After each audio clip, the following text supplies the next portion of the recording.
menggunakan private jet untuk supervisi dan monitoring KPU ke Bali. Anggarannya berasal dari APBN.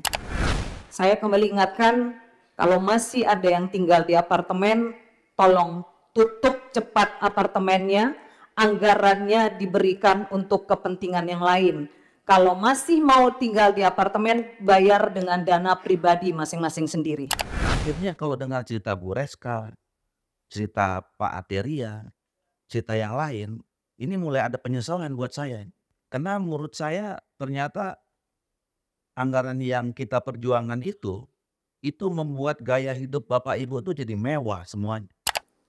Terhadap KPU, walaupun ketuanya keluar, hari ini hadir 4 komisioner KPU. 2 tidak hadir, 1 mungkin sedang menunggu waktunya untuk dilakukan pelantikan. Melihat dari capaian kinerja yang Bapak berikan kepada paparan ini, realisasi anggaran Dukman 73,94%, teknis 81,45%.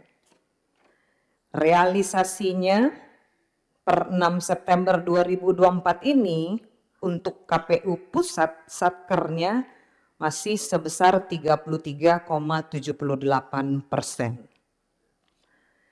Saya mau bertanya dulu ini. Terkait dengan film yang dibuat oleh KPU, ini filmnya sudah 2 nih Ketua. Pertama, Kejarlah Janji, yang kedua, Tagihlah Janji. Kita nggak tahu nih apa ada lagi film ketiga, keempat atau berikutnya. Harus ada evaluasi dari pembuatan film ini yang dilakukan oleh KPU. Apa efeknya? Kalau nggak ngapain keluarin uang? Dan ini masuk anggaran di mana? Coba tolong dibantu dijelaskan nomenklaturnya di mana dan jenis pembiayaannya apa. Termasuk anggaran private jet, ini termasuk ke pembiayaan apa? Dan anggaran Sirekap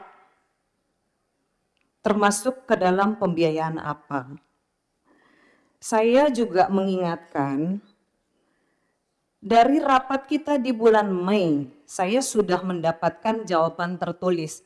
Tapi mohon maaf pimpinan ketua, ini jawaban bisa dibilang hanya untuk memenuhi sebagai suatu lembar jawaban. Saya tidak menemukan jawaban yang tepat di dalam pertanyaan saya. Contoh, menggunakan private jet untuk supervisi dan monitoring KPU ke Bali. Anggarannya berasal dari APBN. Monitoring logistik. Komisioner yang membidangi logistik saja tidak ikut. Itu 1. Penggunaannya juga bukan sekali. Berikut, kalau Bapak sampai mendetail barang itu harus sampai di KPU kabupaten ataupun TPS, berarti KPU pusat tidak mempercayai KPU provinsi ataupun kabupaten kota.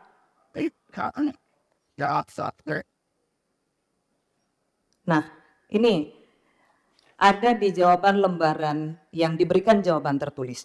Berikut, saya mengingatkan kembali, anggaran KPU yang diberikan oleh negara harus digunakan untuk kepentingan masyarakat dan mensupport kepentingan negara kita. Jangan dilakukan pemborosan. Saya mengingatkan, di sini ada terkait dengan rumah dinas yang biaya pemeliharaan atau perawatannya pasti pakai anggaran yang dianggarkan dari KPU. Saya ingatkan terakhir kali, tolong kalau tidak akan mau menggunakan rumah dinas, jangan komisioner tinggal di apartemen. Karena apartemen juga dibiayai oleh APBN, rumah dinas pemeliharaan perawatannya juga dari APBN. Pemborosan. Ini dijawab. Diberikan apartemen itu untuk memperlancar giat-giat dengan tahapan pemilu yang begitu padat, membutuhkan kecepatan dan kesigapan. Apa masalahnya kalau tinggal di rumah dinas? Saya rasa rumah dinas jauh lebih aman.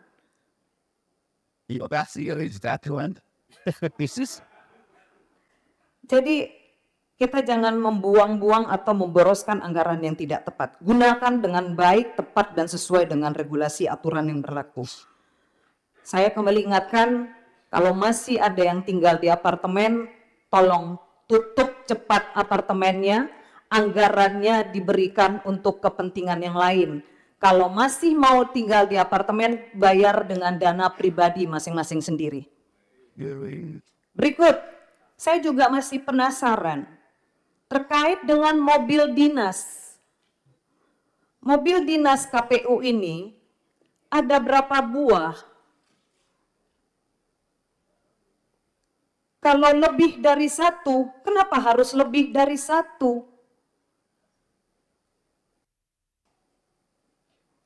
Apa harus banyak? Karena biaya perawatan dan pemeliharaan pasti akan ditanggungkan dengan anggaran negara kembali. Jadi itu menjadi poin sangat penting bagi saya karena anggaran APBN harusnya digunakan untuk kegiatan lain yang lepas, tepat, dan memang untuk kepentingan masyarakat kita. Selanjutnya, di sini Bapak menyampaikan terkait dengan rencana kerja KPU tahun 2025. Ada penguatan lembaga, penguatan kelembagaan SDM KPU. Saya mau tanya Pak, kegiatan untuk penguatan kelembagaan KPU ini bentuk konkretnya apa Pak? Berikut masih di halaman yang sama. KPU akan melakukan kegiatan-kegiatan, diantaranya yaitu penyiapan regulasi pemilu dan pilkada serentak tahun 2029. Apa harus kita bahas mulai dari saat ini? Kita nggak tahu nih, apakah bulan depan akan ada revisi atau pergantian segala macam undang-undangnya, kita nggak tahu. Tapi apakah memang harus anggarannya disiapkan dari tahun ini untuk 2025? Sementara terkait kepentingannya yaitu di pemilu dan pilkada 2029. Dan ada juga di poin dan halaman yang sama, pendidikan pemilih pemula dan kelompok rentan. Ini untuk memilih apa lagi Pak di 2025? Kita pilkadanya selesai di November, tanggal 27 hari Rabu tahun 2024. Kenapa masih ada di sini poinnya pendidikan pemilih pemula? Dimasukkan di anggaran 2025. Sementara kita akan serentak lagi pemilunya di 2029. Kita beri pendidikan sekarang, tujuannya apa sejauh itu? Nah, mungkin KPU punya tujuan sendiri. Asalkan jangan dilakukan pendidikan pemilih sekarang, tahu-tahu besoknya tahun depan berubah regulasi atau aturan, atau mereka sudah lupa atau hilang lagi, karena pemilunya masih jauh. Nah, terkait itu Pak. Dan dari paparan waktu konsinyering, saya juga mendapatkan ada terkait dengan kegiatan renovasi gedung. Ini untuk berapa satker Pak? Atau masih gedung kita yang di pusat ini yang mau kita rubah, mau kita benarkan, karena menurut saya sudah sangat megah kantornya KPU itu. Sudah pagarnya tinggi-tinggi, sangat megah sekali. Dan poin berikut, saya juga mau bertanya kepada Ketua KPU, apakah masih ada kunjungan ke luar negeri, komisioner dan jajaran? Karena kami beberapa waktu yang lalu masih mendapatkan laporan dari luar negeri, KPU RI meminta untuk diterbitkan surat supaya KPU bisa kunjungan ke luar negeri. Padahal Pilpres atau tahapan pemilu kita sudah selesai. Untuk apa lagi dilakukan? Dan izin Ketua, saya mendapatkan akan diadakan kegiatan pertemuan seluruh PPLN yang akan dilakukan di Jakarta pada tanggal 26 sampai 28 September 2024. Ini PPLN-nya sekarang masih menjabat atau tidak, Pak Ketua? Sampai kapan mereka ini menjabat? Kalau mereka sudah tidak menjabat, apa dasar KPU untuk membuat kegiatan ini? Masa jabatan mereka sudah habis gitu loh. Ini tolong dijelaskan. Karena pesertanya ketua dan anggota PPLN pada pemilu 2024, sekretaris PPLN dan 1 orang staf pengelola logistik. Jumlahnya luar biasa satu PPLN ini, kali 128 PPLN kita. KPU akan menanggung biaya penginapan, uang harian dan transportasi. Luar biasa. Dasarnya apa PPLN ini masih kita minta hadir berkegiatan, masa jabatan mereka sudah habis. Ini sama dengan kegiatan bersama mantan pimpinan. Ya. Reunian, alumni, bertemu mantan. Karena masa jabatannya udah selesai. Kalau KPU mau melakukan rapat evaluasi dengan mereka, harusnya sebelum mereka selesai, Pak, berakhir. Dan kedua, kalaupun masih akan melakukan, Bapak lakukan pakai Zoom, saya rasa juga efektif. Tidak perlu kita buang dana sekian besar. Bayangkan berapa jumlah yang hadir. Ini harus dievaluasi pimpinan. Saya kalau secara pribadi tidak merekomen kegiatan ini.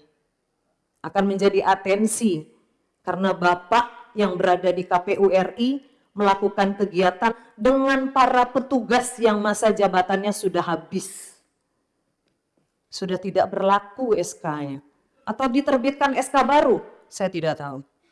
Tolong dijelaskan. Dan ada lagi, yaitu terkait pembentukan ataupun penugasan perbantuan sementara ASN. ASN-nya dari Kesekjenan di KPU RI. Dibantukan untuk ke daerah-daerah guna penguatan pelaksanaan pilkada. Ini untuk apa daerah-daerah butuh penguatan? Dilengkapi dengan seragam. Luar biasa. Tahapan apa yang harus dikuatkan di daerah? Tahapan pilkada mana, Pak? Coba dijelaskan. Bagian mana yang harus kita kuatkan di daerah itu? Dan ini tahapannya untuk berapa lama? Tolong disampaikan tahapan mana dan berapa lama. Supaya kita tahu apakah memang butuh dikuatkan. Berikut untuk daerah mana saja ini. Tolong disampaikan. Dan apakah sudah pernah kebutuhan ini dimasukkan di dalam anggaran? Berapa biayanya? Yang paling penting lagi, bagaimana dengan tugas mereka di pusat ini jika mereka tinggalkan pergi diperbantukan ke daerah? Nah, itu beberapa poin yang harus saya sampaikan kepada KPU. Saya akan mengingatkan juga ke bagian Banggar dan Kementerian Keuangan Republik Indonesia. Pilkada kita serentak 2024. Tahun depan sudah tidak ada lagi tahapan pilkada. Ini harus direview, harus di breakdown. Anggaran kita untuk berikutnya dengan pemerintahan yang baru, saya yakin akan butuh biaya yang besar, yang akan lebih tepat digunakan untuk kepentingan yang lain. Kementerian, lembaga, atau badan-badan yang lainnya yang sangat membutuhkan biaya yang memang dirasakan oleh masyarakat. Contoh badan gizi yang insya Allah akan ada ke depannya. KPU sudah selesai. Kita tahun ini pilkadanya selesai, berarti tahun depan tidak ada lagi pilkada.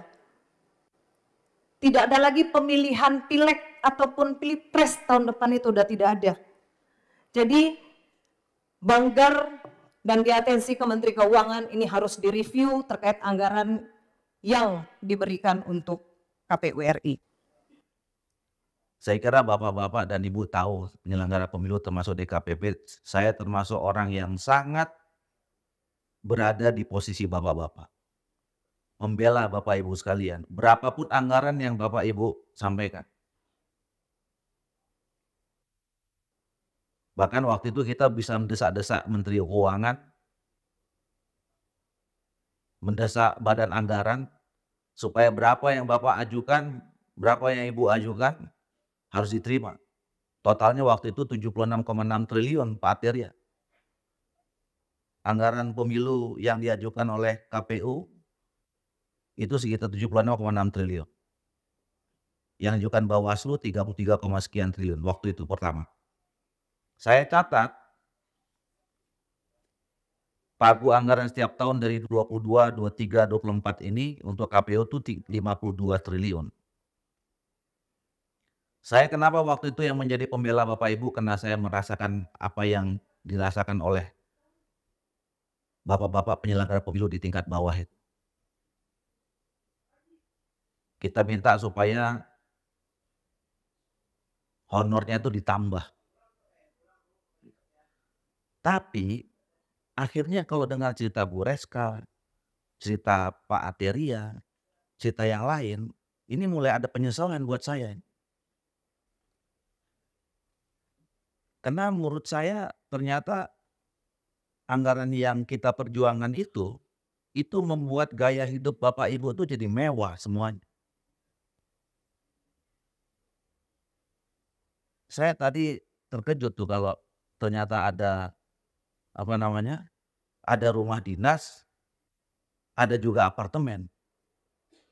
Nanti saya nggak tahu, coba Pak Sekjen klarifikasi itu benar nggak itu? Satu. Yang kedua soal private jet. Saya tadi tidak menduga, tapi ternyata laporannya benar ada. Diakui bahwa itu memakai uang APBN.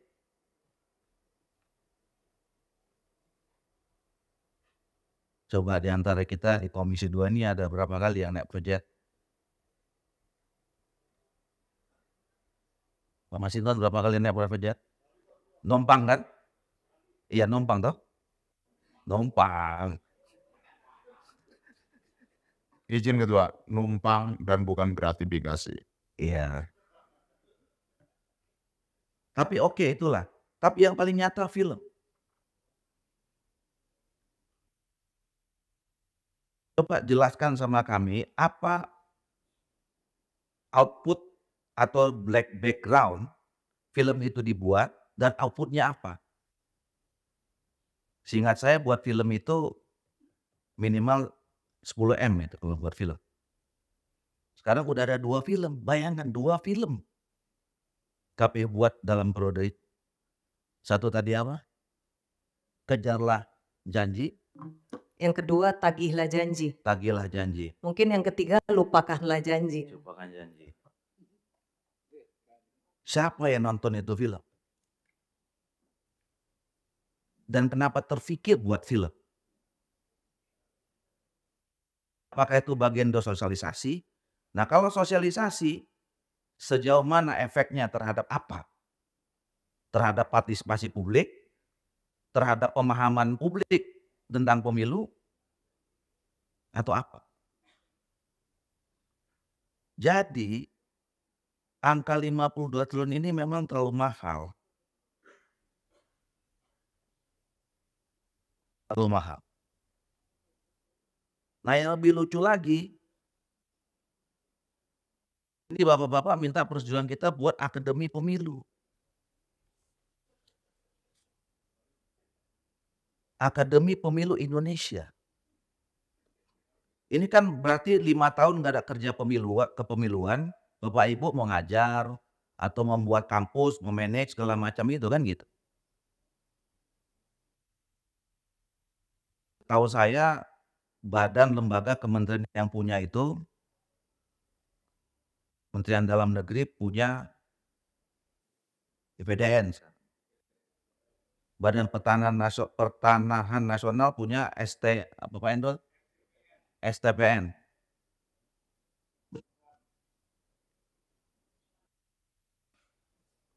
Maksudnya ini kan menunjukkan Bapak Ibu kelebihan duit. Mau buat akademi. Pertanyaan saya, di undang-undang ada nggak perintah penyelenggara pemilu buat sekolah? Tugas utama bapak-bapak itu adalah pelaksana undang-undang. Di undang-undang itu ada nggak Bapak disuruh buat sekolah? Dengan gagahnya itu kesimpulannya nih. 2 kali lagi. Di terakhir juga disebutkan, kami berharap pada Komisi DPR agar memberikan persetujuan alokasi pagu anggaran dan usulan kegiatan baru yaitu pendirian Akademi Pemilihan Umum Republik Indonesia. Mau bisnis, Pak.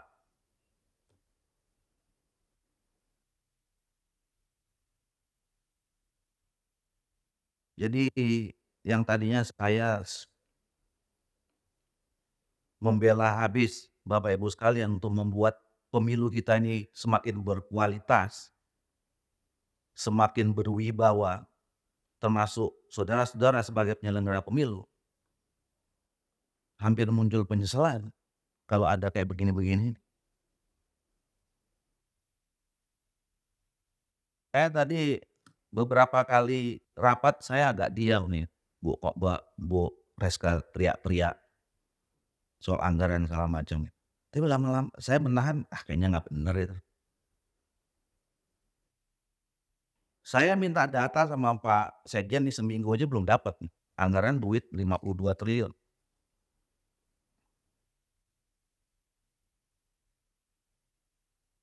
Cuma minta data di TPS di tempat saya berapa, nggak dapat tuh Pak.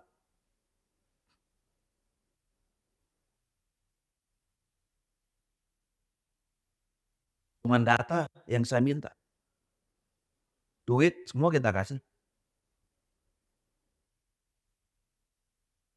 Nah, jadi